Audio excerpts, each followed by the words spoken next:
भारत के दिल यानी मध्य प्रदेश की एक बहुत ही दिलचस्प कहानी है। एक ऐसा विरोधाभास जो सच में हैरान कर देता है।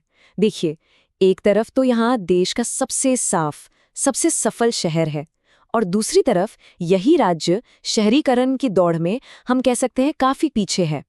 तो आज हम इसी पहेली की परतों को खोलने वाले हैं। अच्छा, जब भी मध्य प्रदेश का जिक्र होता है तो सबसे पहले क्या ख्याल आता है?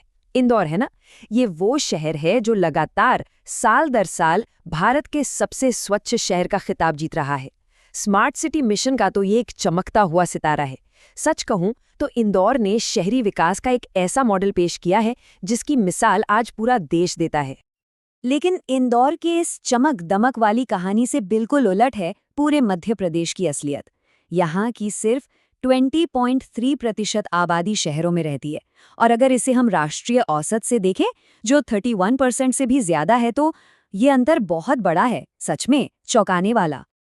तो सवाल ये उठता है कि भारत के इस हृदय प्रदेश में अर्बनाइजेशन की यानी शहरीकरण की असली कहानी है क्या? एक ही राज्य में विकास की ये दो इतनी अलग अलग तस्वीरें क्यों नजर आती हैं? चलिए आज इस पूरी कहानी को जरा गहराई से समझते हैं। तो चलिए सबसे पहले ये जो शहरीकरण का अंतर है इसे थोड़ा आंकड़ों से समझते हैं ताकि पता चले कि ये खाई असल में कितनी गहरी है।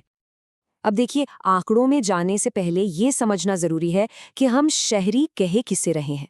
तो भारत की जनगणना के हिसाब से किसी भी जगह को शहरी तब माना जाता है जब वहां ये 3 शर्तें पूरी होती हों। कम से कम 5,000 की आबादी, एक खास पॉपुलेशन डेंसिटी और ज्यादातर पुरुष आबादी खेतीबाड़ी के अलावा दूसरे कामों में लगी हो। और यहाँ देखिए ये अंतर कितना साफ है।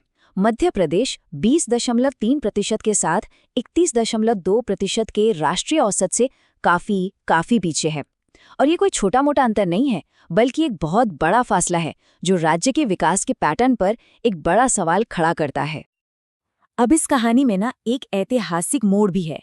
बात है साल 2000 की, जब मध्य प्रदेश का बंटवारा हुआ और छत्तीसगढ़ एक नया राज्य बना।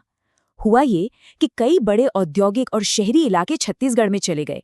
इसका सीधा असर मध्य प्रदेश के शहरीकरण के आंकड़ों पर पड़ा, जो 1991 में 23.2% था, वो 2011 में घटकर सिर्फ 20.3% रह गया।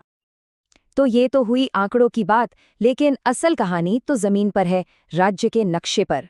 चलिए अब देखते हैं कि ये विकास कितना असमान है। मतलब कहाँ तो विकास की रोशनी है और कहाँ काफी हद तक अंधेरा।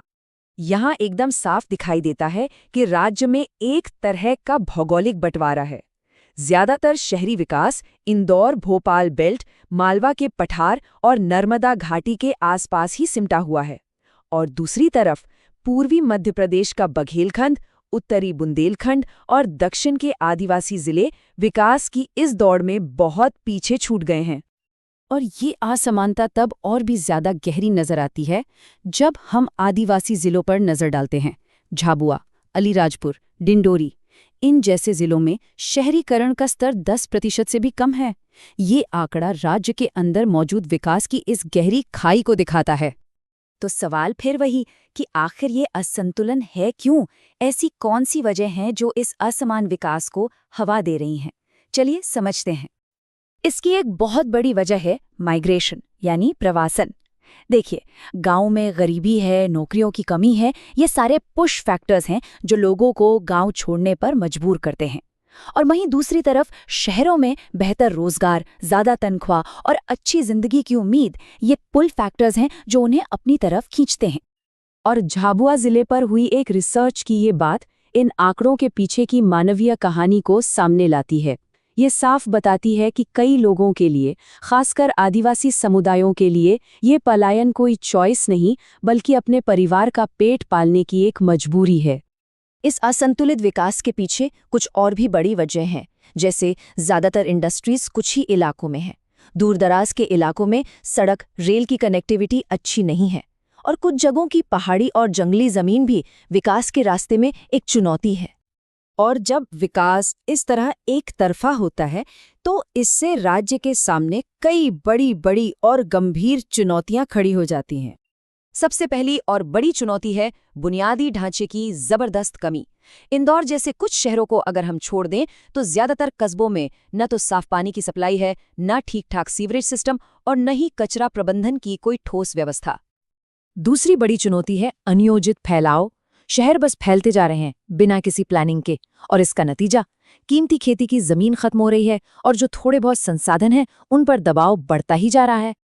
और तीसरी और शायद सबसे अहम चुनौती है स्थानीय शासन। मतलब जो नगर निकाय हैं उनके पास इस तेज विकास को संभालने के लिए न तो पैसा है और न ही जरूरी प्रशासनिक ताकत। वो पूरी तरह से ओवरबर्डन्ड हैं। इस सब की एक बहुत भारी कीमत चुकानी पड़ रही है, पर्यावरण को भी और समाज को भी।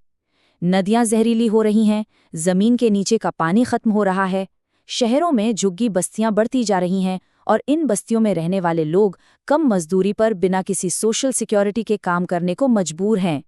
लेकिन कहानी यहाँ खत्म नहीं होती। सवाल ये है कि क्या कोई रास्ता है? चलिए अब देखते हैं कि इन मुश्किलों से निपटने के लिए क्या नीतियां और रणनीतियां अपनाई जा रही हैं। इस चुनौती से निपटने के लिए राष्ट्रीय स्तर पर कई मिशन काम कर रहे हैं, जैसे स्मार्ट सिटीज मिशन, अमृत मिशन, स्वच्छ भारत मिशन और प्रधानमंत्री आवास योजना। ये सभी कार्यक्रम मिलकर बुनियादी ढांचे को बेहतर बनाने और घरों की कमी को दूर करने में मदद कर रहे हैं। तो आगे का रास्ता क्या हो सकता है? एक साफ रणनीति की जरूरत है, जैसे स्थानीय निकायों को ज्यादा ताकत और पैसा देना, जबलपुर और ग्वालियर जैसे शहरों को नए ग्रोथ सेंटर बनाना, इंडस्ट्रीज को पिछड़े इलाकों तक ले जाना और कनेक्टिविटी को बेहतर बनाना। ये कुछ ऐसे कदम हैं जो एक संतुलित विकास की नींव रख सकते हैं। तो आखिर में हम उसी बड़े सवाल पर वापस आते हैं, क्या मध्य प्रदेश इंदौर वाली सफलता की कहानी को पूरे राज्य में दोहरा पाएगा, या फिर शहरी और ग्रामीण इलाकों, अमीर और गरीब क्षेत्रों के बीच की ये खाई और भी चौड़ी होती चली जाएगी?